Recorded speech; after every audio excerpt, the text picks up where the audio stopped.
Ok. Bueno, buenas tardes, Gabriela. Buenas tardes, Clara. Buenas tardes. Mi nombre es Ronaldo Sosa. Fui oficial de Marina por más de 26 años de la especialidad de operaciones del área de desempeño en la flota. Durante mis primeros años de carrera hice una especialización en hidrografía y bueno, la he ejercido durante más de 20 años, inicialmente en la Marina y bueno, luego pasé a retiro y ahora estoy con la empresa privada. Bueno, ahí en pantalla podemos ver el contenido de la reunión de hoy. Sí. Como objetivos de esta clase están, bueno, las nociones básicas conceptuales, lo que es la hidrografía, algunas tecnologías que se están empleando, las normas estándares de calidad que son a nivel internacional, igual que el marco jurídico, ya que es dictado por organismos internacionales. Si el tiempo no lo permite y dependiendo de la intervención de los presentes, vemos un poco de teoría de ondas. Y por último, hacemos una comparación entre hidrografía e hidrología, o hidrología, ya que hay unas tremendas confusiones conceptuales. Y durante mi revisión, bueno, sé que la Atlantic International University tiene como carrera de hidrología. Entonces me pareció bien hacer una aproximación, ya que son ciencias afines. Me encantaría escucharte también, Gabriela, y leerte. Me encantaría, ya que, bueno, somos pocos. Y eso de una forma u otra le da cierto dinamismo a esta reunión. Bueno, fíjense. Los aviones para volar requieren cartas aeronáuticas. Nosotros cuando viajamos también en tierra y vamos a un sitio que no conocemos, necesitamos mapas. Bueno, igualmente son los barcos, los buques, igualmente ellos utilizan cartas náuticas. Sobre todo porque hay una dimensión que no es visible, que es la profundidad, y el hecho de que un buque reconozca fondo, o sea, toque fondo, es un accidente. Entonces ellos requieren sus cartas náuticas para navegar, y estas cartas náuticas son elaboradas mediante un proceso hidrográfico inicial que tiene que ver con el término técnico es captura, tiene que ver con la compilación, la recopilación de datos, y luego su procesamiento, control de calidad y finalmente la edición de cartas náuticas, ya sea en formato impreso o en formato digital. En todo caso, una carta náutica es un documento legal y en el formato digital, para verla, se requiere un visualizador de cartas náuticas llamado ECDIS, Electronic Chart Display System, que a bordo va interfazado con otros equipos. La hidrografía también se requiere para todos aquellos proyectos de ingeniería de costas, las construcciones, los muelles, puertos, edificios, canales, toda esa actividad de origen humano, antrópico, al igual que los desarrollos costa afuera. También utilizamos hidrografía para todo lo que es la protección ambiental, los planes ambientales. Seguimos con la aplicación de hidrografía. Bueno, todo lo que son las operaciones de búsqueda y salvamento, search and rescue,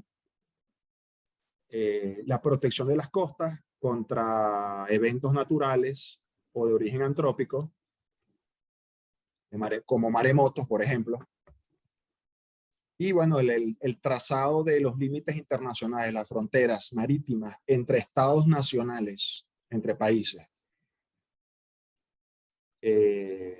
Después de esta brevísima introducción, Clara, corrección, Gabriela, no sé si te gustaría decir, me gustaría saber qué opinas tú, qué entiendes por hidrografía después de esta introducción. Sí, esta Gabriela está diciendo que su micro no funciona, entonces no podemos escucharla. No sé si va a participar en el chat. Sería genial activar el chat, ¿no? Pues yo le comunicaré, o sea, para mí la hidrografía es el estudio del agua, no tengo mucho conocimiento yo en este tema, pero pues entiendo que es los que trabajan en hidrografía son los que se encargan, ¿verdad? Pues de trabajar todo aquello que tiene relacionado con las costas marítimas, pues con los espacios a lo mejor para que entren y salgan los barcos, los puertos, un poquito así, ¿no? En la distribución del agua, por ejemplo, en los pantanos, es lo que entiendo yo, ¿no? Un poco el estudio del agua. Correcto, Clara, correcto. Muchas gracias. De Eh, nada. es correcto. Y bueno, voy a colocar ahorita un concepto que es similar al que tú acabas de decir, pero está un poco más orientado a, digamos que a la navegación. Ajá. En este concepto estoy parafraseando el diccionario hidrográfico de la Organización Hidrográfica Internacional, que bueno, dice que la hidrografía es el estudio de las características físicas de las masas de agua con el principal propósito de la seguridad de la navegación, asegurar la navegación de los buques. Sin embargo, hay una serie de actividades conexas, como las que hablábamos hace rato, todos esos proyectos de ingeniería de costas, la preservación del ambiente, canales de navegación, desarrollo y otros tantos que vamos a ver posteriormente. Ajá. En todo caso, está íntimamente relacionado con los ámbitos de la naturaleza humana, los ámbitos económicos, el ámbito militar, el ámbito político, científico y ambiental.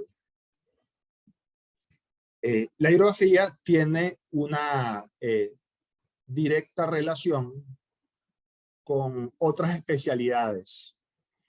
Aprovechando que entró el liceo también, pues quiero preguntar si hay algún hidrólogo u oceanógrafo presente.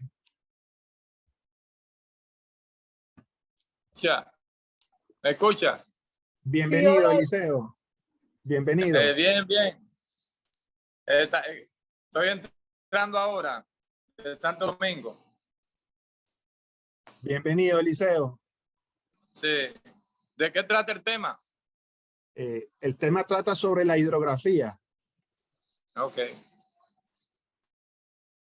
Entonces, bueno, como estaba diciendo, hay algunas especialidades asociadas directamente vinculadas con la hidrografía, como la geodesia, la topografía, la geofísica y la oceanografía, u oceanología. Y otras como la meteorología y la señalización acuática.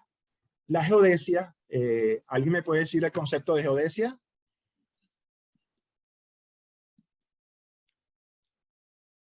La geodesia es la ciencia que estudia las formas de la Tierra y las dimensiones y cómo posicionarse o cómo viajar o navegar en la Tierra. La fórmula matemática que más se adapta a la forma de la Tierra es una elipse en revolución, un elipsoide. Es el elipsoide terrestre. Y sobre ese elipsoide se ha tratado de determinar matemáticamente cuál es el elipsoide que más se ajusta. En la figura que estamos viendo, podemos ver el elipsoide con las puntas rayadas.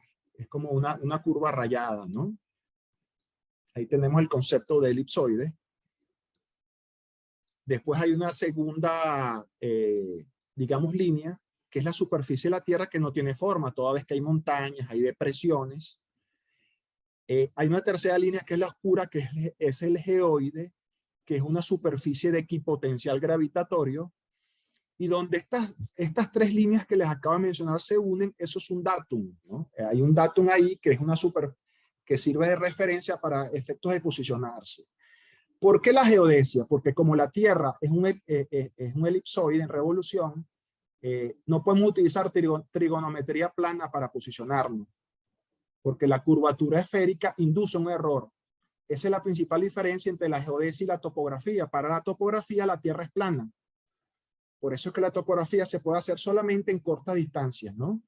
La topografía la utilizamos para graficar o dibujar qué es lo que hay en un espacio, incluyendo todos los edificios, todo lo que pueda hacer el ser humano. En el caso de la hidrografía, la línea de costa y los puntos conspicuos de ayuda al navegante.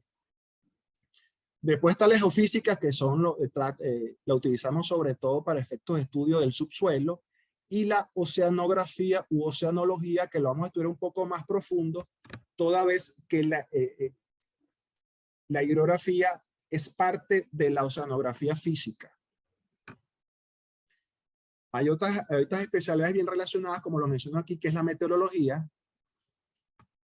Recordemos que hay una interfase directa entre los océanos y la atmósfera. Todo lo que ocurre en la atmósfera incide en los océanos y mares y viceversa. Por ejemplo, coloqué yo ahí el FECH. El FECH es una zona de generación de oleaje. Las olas la produce el viento. Las olas es un movimiento circular del agua que es producida por el viento en una zona de generación de oleaje que se llama FECH. Y la señalización acuática, todo lo que son los faros, las boyas, todas esas ayudas al navegante, también como podemos inferir, están bien relacionadas con la hidrografía. ¿Hasta ahorita hay alguna duda, Eliseo, Clara? No, se entiende muy bien, gracias Ronaldo.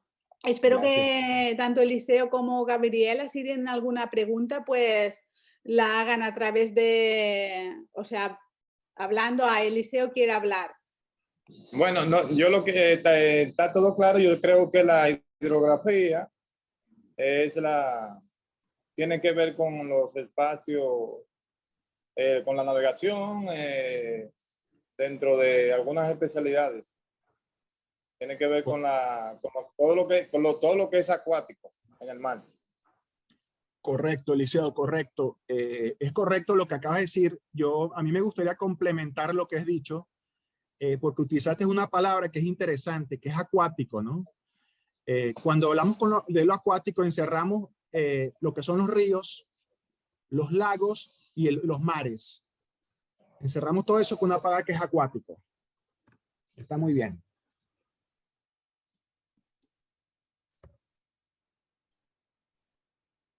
Ok, fíjense. Entonces, bueno, como le estaba diciendo, wow, quedó escrito, quedó la raya. Ok, como les estaba diciendo, la hidrografía, mediante la hidrografía se hacen las cartas. Se hacen las cartas. Y un levantamiento hidrográfico, como está bien dicho, como está ahí escrito, es un proceso mediante el cual se sale al campo para recoger, capturar datos con los cuales van a ser procesados posteriormente para la edición de cartas náuticas, ya sea, repito, en formato digital o en formato impreso. ¿Cuáles son esos datos que se recogen? Bueno, fíjense, están las profundidades, la morfología del fondo, o la morfología es la forma del fondo de ese espacio acuático. Todo lo que es corrientes hidrodinámicas, las mareas, la determinación de posiciones de accidentes topográficos sumergidos, me refiero a los que están en el fondo del mar, ya sean naturales o de naturaleza antrópica. Cuando hablo antrópicos es generados por el hombre, ¿no? Aquellos generados por el hombre.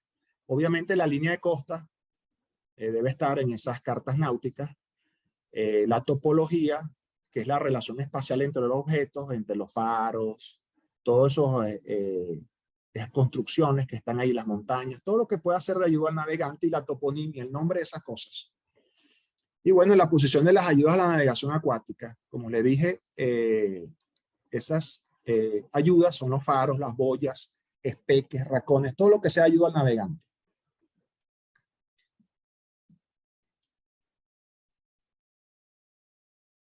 Aquí vamos a entrar en algunas tecnologías empleadas históricamente para medir profundidades de espacios acuáticos. Esto, bueno, tal vez lo conozcan. Esto es un escandallo, una sondaleza, perdón. El escandallo es esta plomada que está aquí. Este cabo está marcado, entonces el operador del escandallo lo hace descender por gravedad, y cuando el peso toca el fondo, él manualmente lo siente y observa el cabo que está marcado, y así es como se determina la profundidad. Esto es algo que ha sido utilizado durante muchos siglos. Vamos avanzando en el tiempo. En el siglo XIX se crearon esos sistemas para hacer batimetría, o sea, para medir la profundidad mediante artefactos acústicos. El mundo submarino es un mundo acústico. Entonces, bueno, aquí se crearon los ecosondas monoas, que su uso es muy difundido, los single beam echo sounder. Esta es una configuración usual de unos equipos portátiles que se instalan a bordo de lanchas para hacer levantamientos hidrográficos. En la parte inferior vemos el transductor del ecosonda.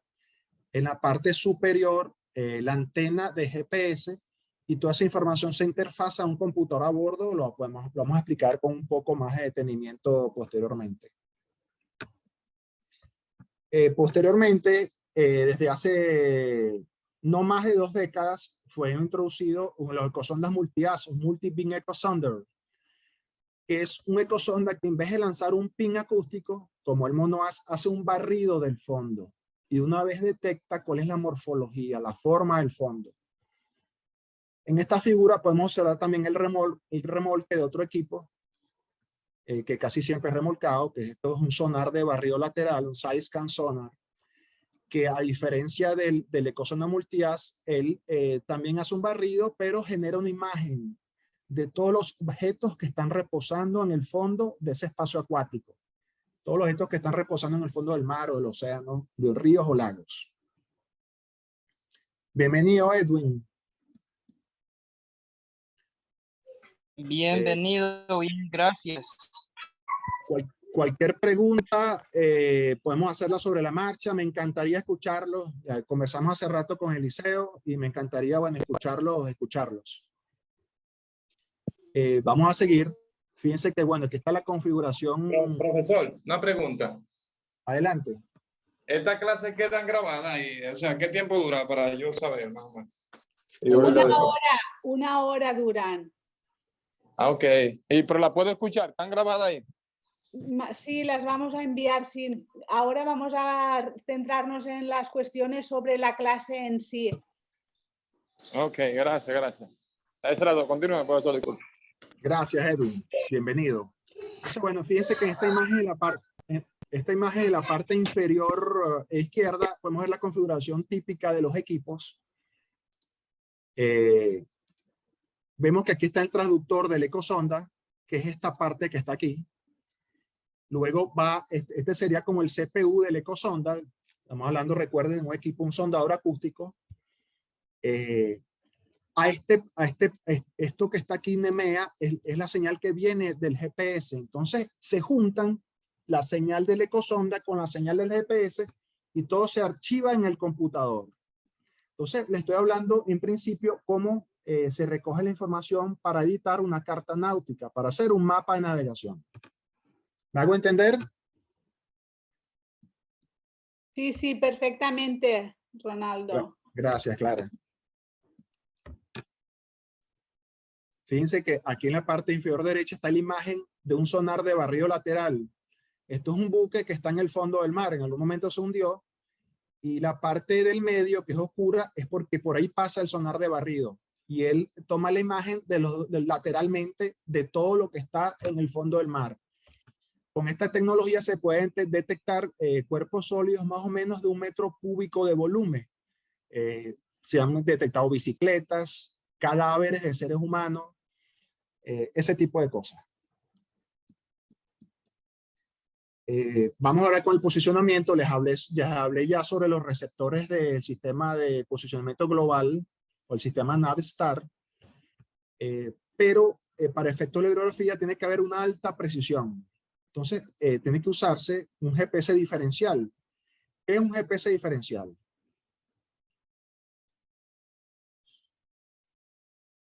Fíjense que un GPS diferencial es un arreglo de 2 receptores. Uno de ellos, que es este que estoy marcando, se encuentra sobre un vértice geodésico que ya se conoce la posición con exactitud. Entonces, cuando él recibe la señal de satélite, él se da cuenta del error que tiene esa señal, porque él está sobre un vértice. Él está sobre un punto ya conocido. Y ese error, entonces, él lo transmite al segundo receptor que está embarcado, que está a bordo, para que él corrija la posición. Y así es como la señal diferencial de GPS lo hace mucho más precisa. Estamos hablando de precisiones submétricas, por debajo del metro, para efectos de hacer hidrografía.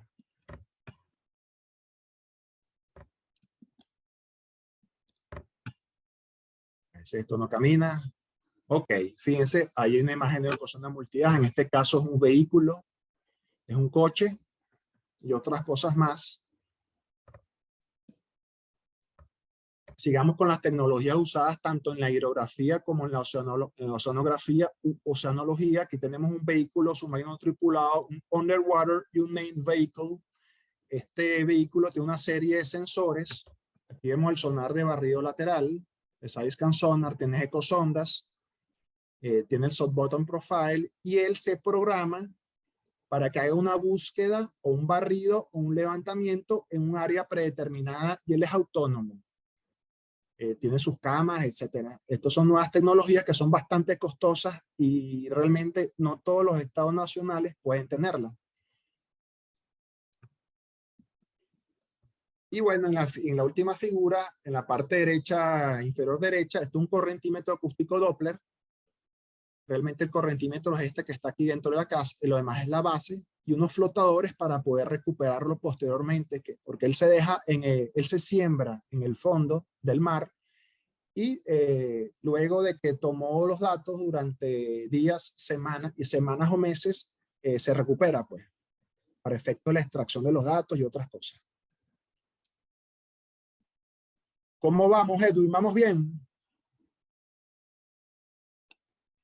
Sí, se Edwin. entiende todo bien hasta el momento. Edwin, sí, Edwin, ok. Entonces, bueno, vamos a seguir con las normas y los estándares de calidad. Como dije anteriormente, estas normas, estos estándares son internacionales y son avalados o son por la Organización Hidrográfica Internacional, la International Hydrographic Organization, que tiene su sede en Mónaco. Y estos normas estándares están en la publicación especial número 44. Y ahí se trata sobre todo de lograr la mayor precisión, tanto en el plano vertical como en el plano horizontal, de los datos de GPS, de los datos de sondas o de los datos de posición que le demos durante un levantamiento hidrográfico. Asimismo, los niveles de marea, acuérdense que la marea es el nivel como baja y sube esos espacios acuáticos, como decía Edwin, y eso hay que introducirlo porque eso altera los datos los datos batimétricos, los datos de un levantamiento. Y bueno, ahí hace referencia a una serie de equipos en cuanto a la cobertura y la resolución de los datos. Ahí habla de los multi-beam ecosonder, los single-beam ecosonder, side-scan sonar, y la tecnología LIDAR, que es un láser aerotransportado, como está en la figura, en un avión, que es utilizado en aguas someras, en aguas llanas, para medir profundidades también, y él hace un barrido del fondo, y bueno, es bastante rápido y bueno, bastante costoso también. Por último, bueno, el reporte de campo o el informe o memoria que es requerida. Todo esto está especificado por la OHI en esa publicación. Fíjense que aquí en pantalla les quise traer el producto de un levantamiento hidrográfico, que es una hoja de bote. Hoja de bote es la escuela española, o plano batimétrico. Fíjense que lo que está en marrón, toda esta parte marrón, es suelo continental, es tierra. Después tenemos la línea de costa. Tenemos la línea de costa, perdón, esta que está aquí. Aquí hay una estructura que sobresale, que es de una cementera. Esto que está aquí es un muelle donde atracan buques. Y esta parte que yo la estoy ahorita marcando a ustedes es un canal de navegación. Fíjense que en la parte azul marina y en la parte gris oscura son las mayores profundidades. Luego que va hasta rojo, que son las menores profundidades. Puede observarse una sedimentación aquí en la parte inferior, en la parte sur. Un proceso de sedimentación, y esto fue un trabajo que hicimos el año pasado, un levantamiento hidrográfico predragado.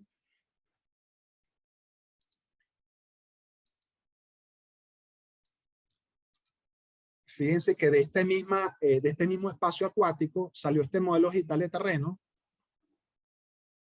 Podemos ver aquí donde tengo yo la flechita, esto es el cajón de maniobra. Esta parte es el cajón donde los barcos maniobran para atracar y zarpar del muelle. Esta parte ya había sido dragada cuando se hizo este segundo levantamiento de este mismo espacio acuático. Y aquí podemos observar el canal de navegación. Esto es el tipo de cosas que se hace con hidrografía.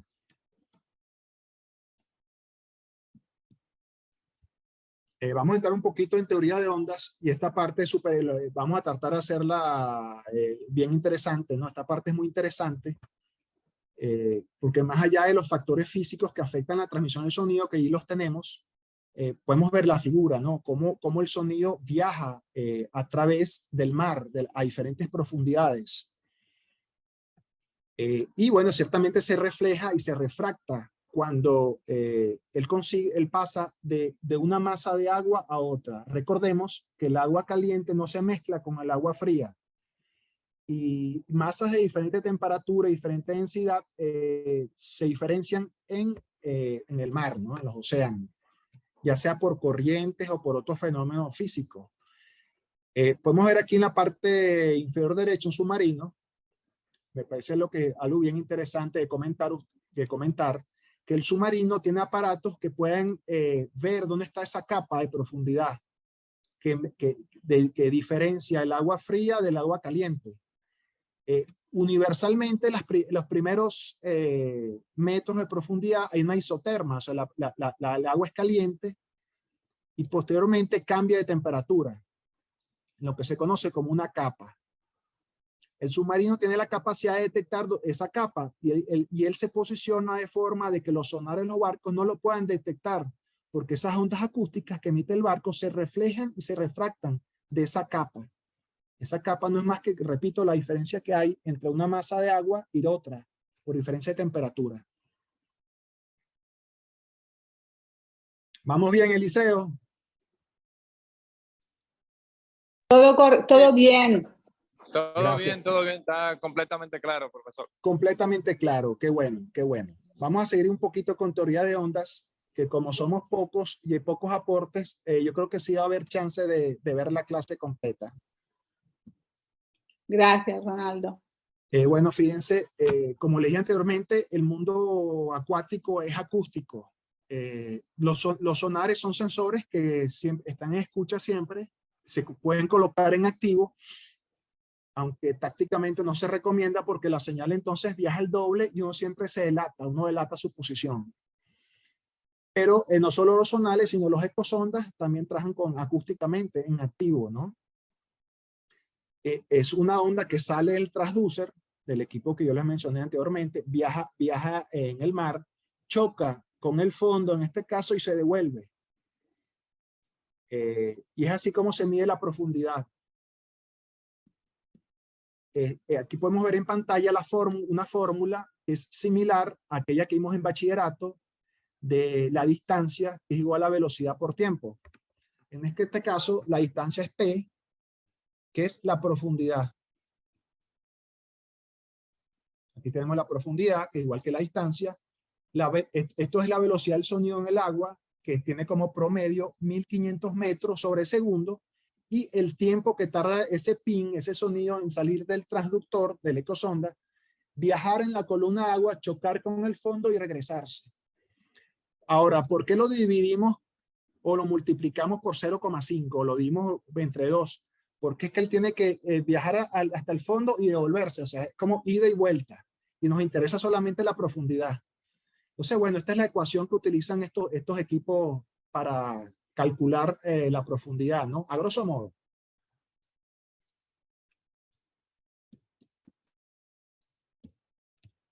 Ahí vemos el concepto de intensidad del sonido en el agua. En todo caso, recordemos que el sonido es energía, ¿no? El sonido es una energía que hace vibrar las partículas de aire, que es lo que estamos haciendo ahorita cuando hablo. Con el agua, el sonido hace vibrar las partículas de agua y así se pierde energía. Vamos a seguir un poco con teoría de ondas. Fíjense, ahí tenemos el concepto de frecuencia, el número de pulsaciones, ciclos por unidad de tiempo. Y se mide usualmente en hercios, ¿no? Aquí tenemos una onda, tiene su longitud, podemos ver la longitud de onda y la intensidad, ¿no? El período es lo inverso de la frecuencia. Aquí tenemos el concepto de período. El tiempo necesario para completar un ciclo completo. Vamos a seguir con la longitud de onda que está aquí. Por regla general, cuando hay una menor longitud de onda, hay una mayor frecuencia. Y las frecuencias más bajas tienen una mayor longitud de onda. Bueno, y podemos ver la fórmula de longitud de onda. C es la velocidad de propagación en el medio. Repito, en el agua el promedio es 1500 metros sobre segundo. Sin embargo, antes de realizar un levantamiento hidrográfico se mide, es necesario saber cuál es la velocidad del agua en ese momento, en esa masa de agua, y eso se mide. Tenemos que Foxtrot, F es la frecuencia de los ciclos, y bueno, T el periodo. Ahora fíjense, una pregunta para ustedes, compañeros. En función a lo que hemos visto hasta ahorita, si yo voy a sondear en aguas llanas, en aguas someras, ¿qué debe utilizar un equipo? ¿Que tenga frecuencia alta o frecuencia baja?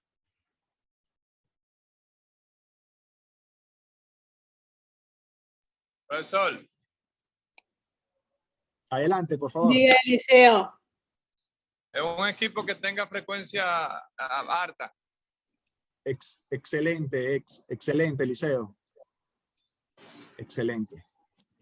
Como bien dijo Eliseo, un equipo, si vamos a sondear, utilizar aguas llanas, aguas someras, un equipo de alta frecuencia, ya que hay mayor precisión, ya que la longitud de onda es más pequeño, y no nos importa tanto la disipación de la energía, porque bueno, hay una poca distancia.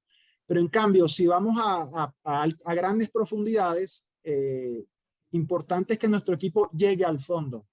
Necesitamos una mayor potencia y no disipar esa energía. Entonces utilizamos baja frecuencia. Una frecuencia alta en un equipo de esto son 200 kHz. Ya cuando entramos en 12 o 24 kHz es frecuencia baja.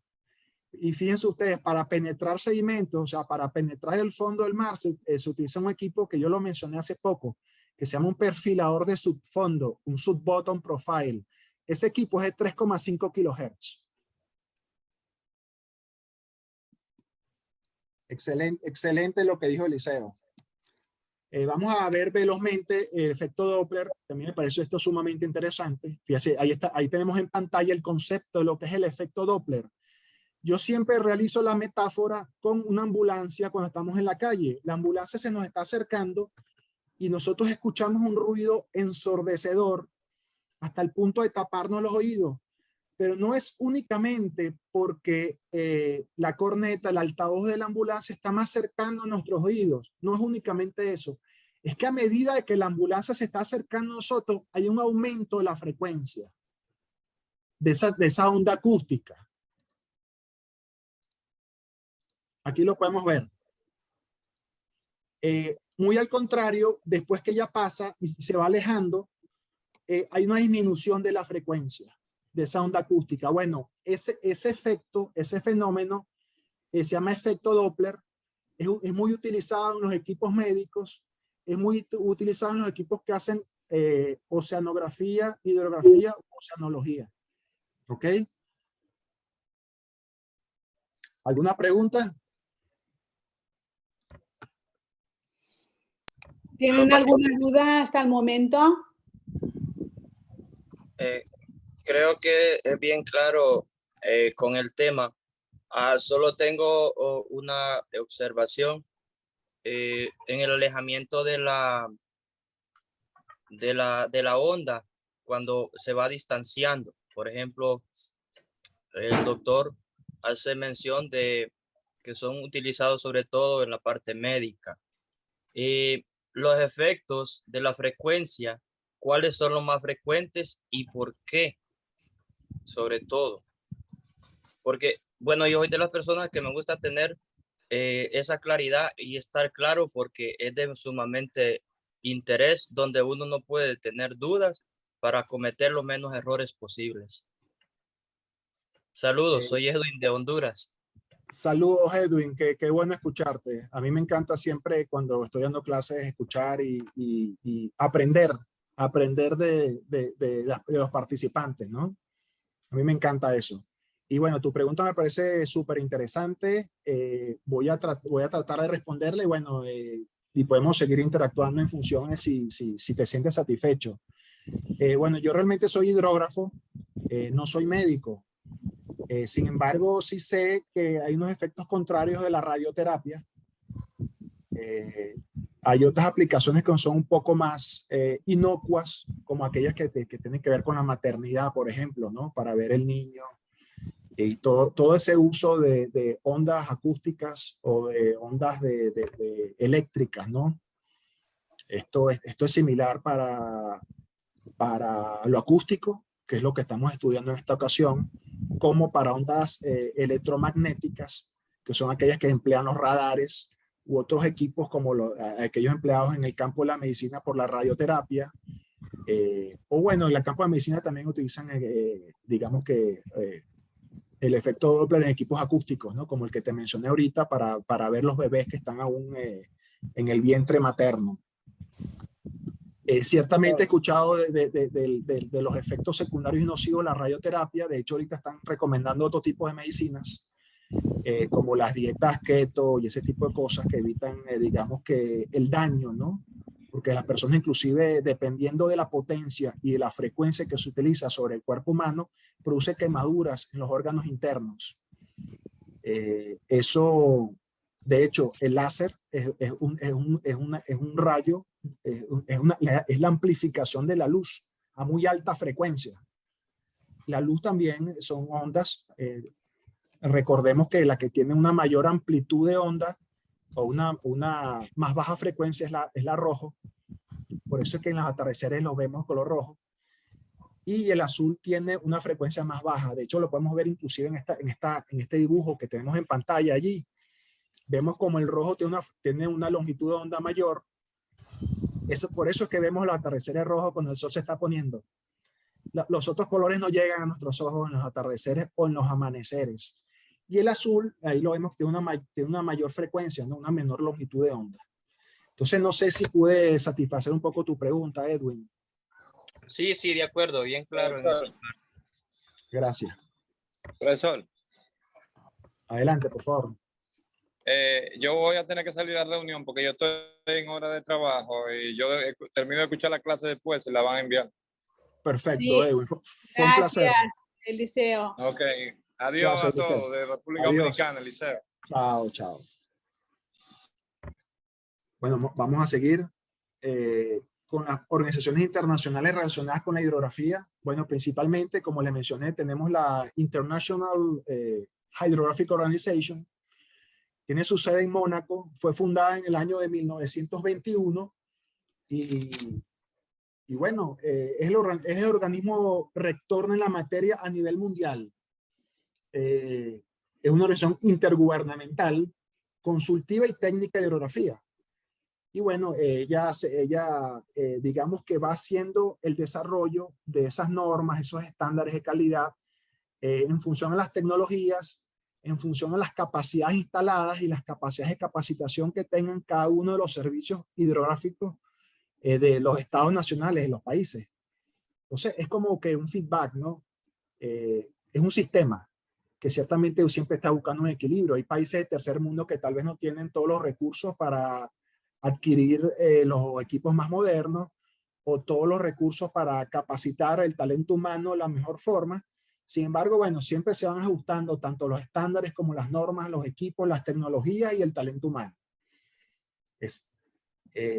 Posteriormente entramos en lo que es la Organización de las Naciones Unidas, con la International Maritime Organization. Fue fundada en el año de 1948.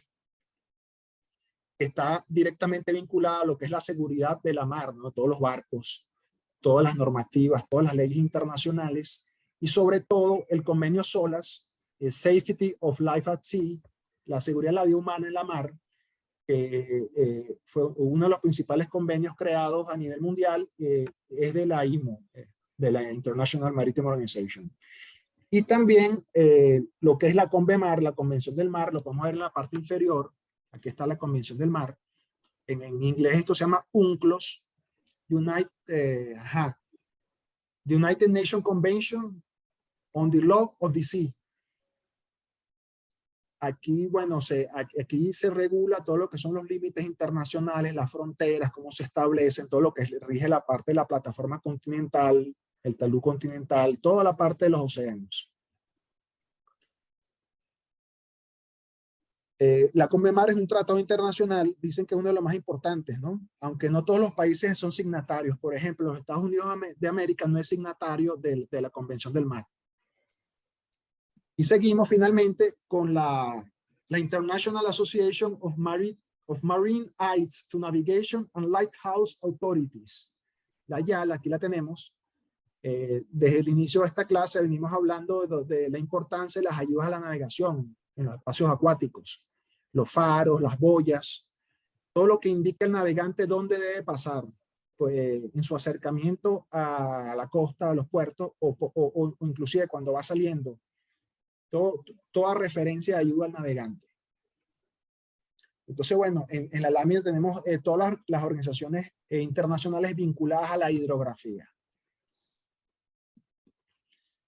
Aquí tenemos las obligaciones de los gobiernos de los estados nacionales, ¿no? Con respecto a los servicios hidrográficos. Cada país tiene su servicio hidrográfico, la mayoría de los países del mundo, porque, bueno, existe esa necesidad de mantener esos datos actualizados y de difundir todas esas cartas náuticas, los derroteros, los almanaques náuticos, todas esas publicaciones que son utilizadas por los navegantes en el mundo.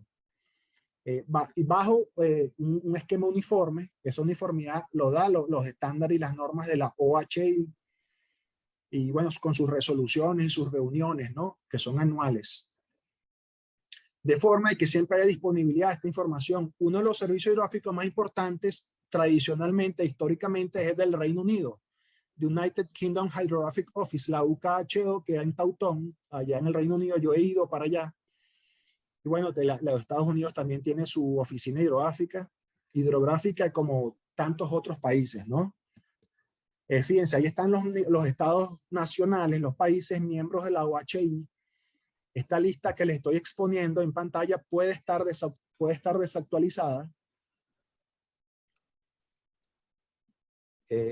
Aquí entramos en lo que es yo les hablé de las olas del convenio de Safety of Life at Sea, la seguridad de la vida humana en la mar, uno de los principales convenios de la OMI. Y bueno, ahí habla sobre los levantamientos hidrográficos, ¿no? Que deben estar up to date, actualizados y disponibles, ¿no? Porque esto genera una cantidad de información que es de seguridad marítima. Bueno, ahí podemos ver las obligaciones internacionales en virtud del derecho de los tratados, y eso aplica a todos los gobiernos contratantes de los estados de la mayoría de los países del mundo. O sea, fíjense la importancia que tiene esto, ¿no? Y tal vez lo poco conocido que es. Ahora fíjense, uso de los datos de los servicios hidrográficos. Estos datos que yo le he venido diciendo cómo se recogen. Aquí en pantalla podemos ver varias cosas que pueden ser líneas de investigación para sus trabajos de tesis, sus trabajos de grado, ¿no? Y quise en el último colocar la economía azul, que es un concepto bien interesante. Toda vez que está comprobado que más del 80% del comercio internacional es por vía marítima.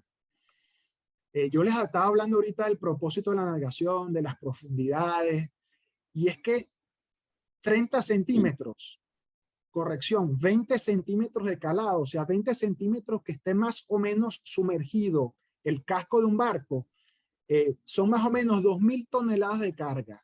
Y mírense ustedes la cantidad de dinero que estamos manejando, de que estamos hablando, ¿no? Porque al final de todo se trata de dinero, del negocio marítimo, ¿no? Entonces, el principal vía de comercio y de transporte es el marítimo, sin duda, ¿no? Fíjense lo que dice ahí, más del 95% del tráfico internacional de datos, internet y telefónico pasa también a través de cables submarinos. Entonces, bueno, fíjense ustedes la importancia de la hidrografía, de la oceanografía, de la oceanología, ¿no? La foto que está a la derecha fue un trabajo también que hicimos el año pasado. Esto que está aquí, que estoy marcando con la flecha, ese es un gravity core que cae por efectos de la gravedad y toma una muestra no alterada del subfondo marino, lo que está por debajo del fondo, para saber la calidad del fondo, qué materiales hay. ¿Vamos bien, Edwin? Sí, perfecto. Gracias, Clara, gracias. Bueno, aquí entramos entonces con la obligación de los navegantes, esos hombres, de los marinos, pues esos hombres que están embarcados, ¿no? A bordo tienen que haber las cartas náuticas y todas las publicaciones actualizadas con las cuales un buque pueda navegar, hacerse a la mar y navegar. Y de acuerdo a las especificaciones, los estándares de calidad y las normas de la OHI. Ahora fíjense, ¿no? Aquí coloqué el concepto de hidrología. Yo realmente quise hacer estas láminas y hacer esta comparación entre la hidrografía y la hidrología, toda vez que sé que en la Atlantic International University hay una carrera que es la hidrología. Yo realmente no soy hidrólogo, yo soy hidrógrafo. Pero yo creo que hay una tremenda confusión conceptual entre hidrología e hidrografía. Algunas personas hablan de la hidrología y dicen hidrografía, y son ciencias que aunque tienen una misma, tienen un elemento común que es el agua, tienen algunas diferencias, y yo quise ahondar un poco en esto, en esta reunión, en esta clase, ¿no? Entonces, bueno, ahí en pantalla tenemos el concepto de hidrología. Según mi entendimiento, la hidrología está más orientada al uso del agua por parte del ser humano. E inclusive las aguas residuales, ¿no? Después de su uso. Recordemos que históricamente el ser humano, el Homo sapiens, se ha asentado cerca de recursos hídricos, cerca de ríos, cerca de lagos. Ahí podemos ver Londres, podemos ver París. Todas esas importantes ciudades europeas siempre hay un río que las atraviesa, ¿no? Y bueno, fíjense que sin ánimos de caer en semántica, fíjense que hay unos conceptos acá similares: hidrografía, hidrología, oceanografía, oceanología.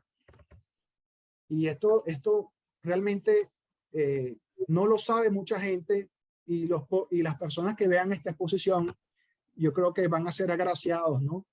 Porque la oceanografía es el estudio de los océanos, de los mares, pero si analizamos el sufijo grafía, se refiere a la descripción gráfica, el dibujo, a la escritura. Mientras que oceanología, el sufijo logía es estudio, es ciencia aplicada. Realmente, si nos vamos a la praxis, oceanografía, estos términos lo emplea la escuela americana, y oceanología, este término lo emplea la escuela rusa. Entonces, bueno, vemos como el ámbito cultural de naturaleza humana, el ámbito político también incide sin querer en el ámbito científico, ¿no? Pero según mi criterio y mi conocimiento, la oceanografía y la oceanología son la misma cosa. No así la hidrografía y la hidrología. Hay autores que afirman que la hidrografía es parte de la hidrología. Puede ser, podría ser. Bueno, fíjense este cuadro que quise hacer en virtud de esta reunión, de esta clase, donde hay una comparación entre la hidrología y la hidrografía. Y bueno, lo principal, comenzando, es el propósito, ¿no? Como yo les dije, la hidrología tiene más que ver con el agua como recurso de utilidad para el ser humano, para su consumo. Y para su consumo digo yo que en suelo continental o inclusive suelo insular, o sea, tanto en continente como isla. Suelo continental, suelo insular. Y la hidrografía está más relacionada a la seguridad de la navegación y a las operaciones acuáticas de buques. Claro, ambas tienen actividades conexas, ambas están relacionadas con el desarrollo de actividades conexas. Según el ámbito espacial, también hay una diferenciación, ¿no? La hidrología la vemos bastante, como dije, en un suelo continental, suelo insular, las cuencas, las vertientes, ríos, lagos. Vemos el ciclo hidrológico, ¿no? Y la hidrografía la vemos más en lo que es el mar, los océanos, ¿no? Costa afuera. Tal vez el término hidrología ha sido poco aplicado, ¿no? Costa afuera, la hidrología en los mares, en los océanos. No lo veo tan aplicable. Insisto, he escuchado especialistas que utilizan la palabra hidrografía en lugar de hidrología. En cuanto a las actividades antrópicas, las actividades del ser humano, bueno, la hidrología, como les comenté, son actividades terrestres, ¿no? Los asentamientos, las ciudades, el uso del agua, la generación de energía, las hidroeléctricas, las aguas residuales. Y bueno, la hidrografía está mayormente vinculada a lo que hemos hablado, pues. El transporte marítimo, que es fundamental también, porque a través del transporte marítimo, inclusive hay países como tal vez Venezuela, que depende del transporte marítimo para su seguridad alimentaria. Entonces el transporte marítimo, como les he dicho, es fundamental. Y por último, perdón, por el campo de estudio, la hidrología estudia la dinámica de las aguas en el planeta. Si se quiere, la hidrología es más general, es más completa. Por eso yo le decía que tal vez hay autores de hecho que dicen que la hidrografía es parte de la hidrología. La hidrología estudia el ciclo, ¿no? El ciclo hidrológico y cómo afecta la relación que hay entre el agua y los seres vivos, ¿no? Y la hidrografía, bueno, si se quiere, está un poco limitada a las características físicas de los espacios acuáticos. ¿Vamos bien, Edwin? Sí, solo tengo una observación. En la clase en la universidad, como usted dice, bueno, hoy me estoy dando cuenta de la diferencia que hay entre hidrografía y lo que es la hidrología. Nosotros en la universidad, sobre todo, era específico solo de hidrografía. Nada que ver de la importancia que tiene la hidrología y sus diferencias, incluso a este concepto que usted tiene en pantalla, ya le tomé una captura para después estudiarlo. Digo esto porque yo aquí en Honduras no estoy trabajando, pero mi especialidad es de maestro y por eso ya saqué la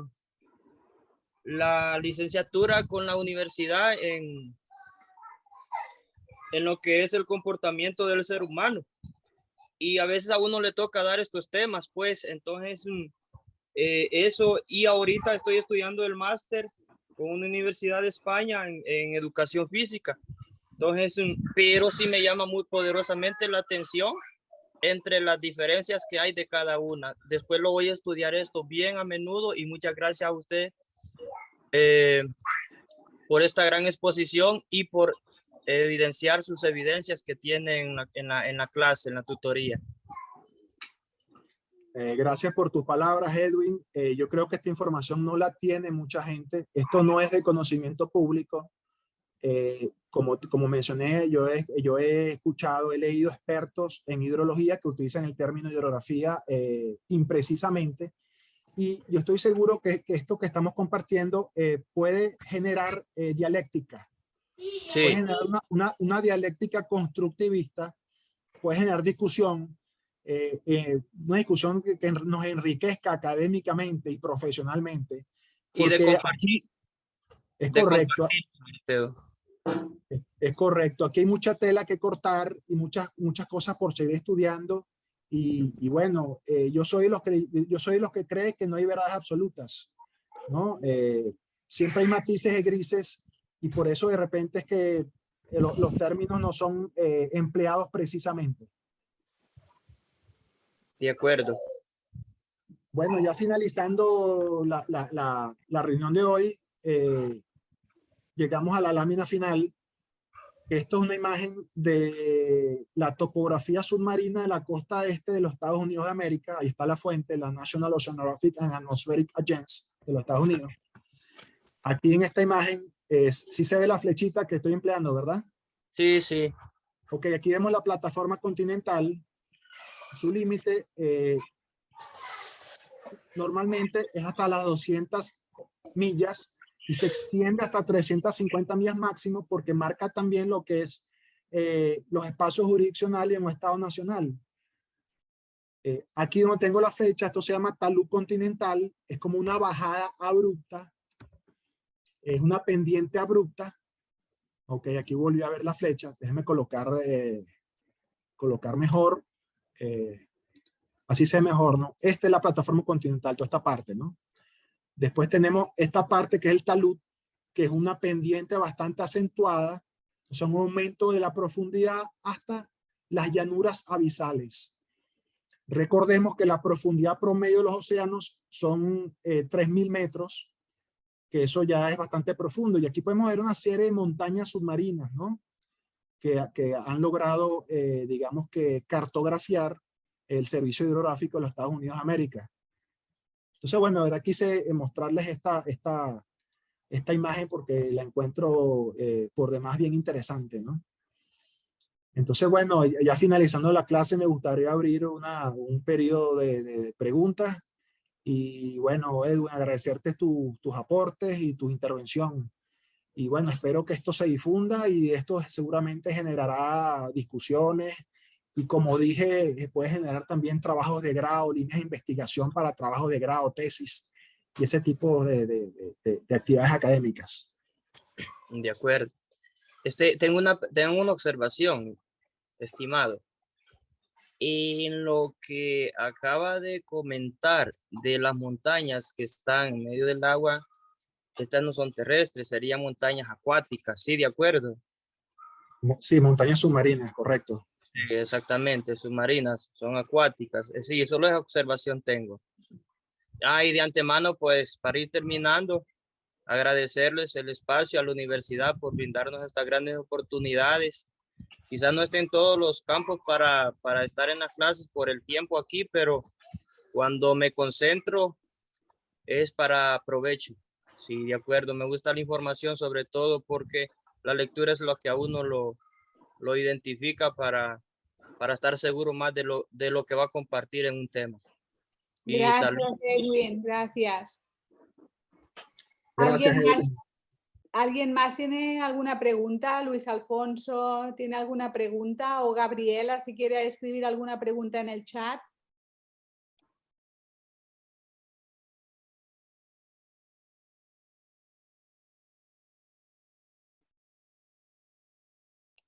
Bueno, Ronaldo, parece que no hay más preguntas.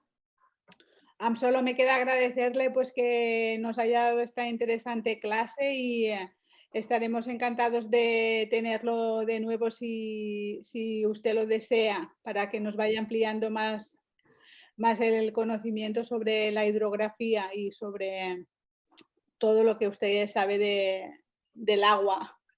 Gracias, Clara. Muchas gracias. Para mí ha sido un honor y un placer poder ser un facilitador aquí en la International Atlantic University. Estoy a sus órdenes y bueno, ojalá nos podamos seguir viendo y seguir compartiendo estos espacios enriquecedores para todos.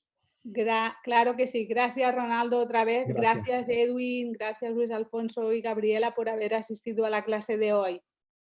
Nos Chao, vemos gracias. muy pronto. Chao. Chao.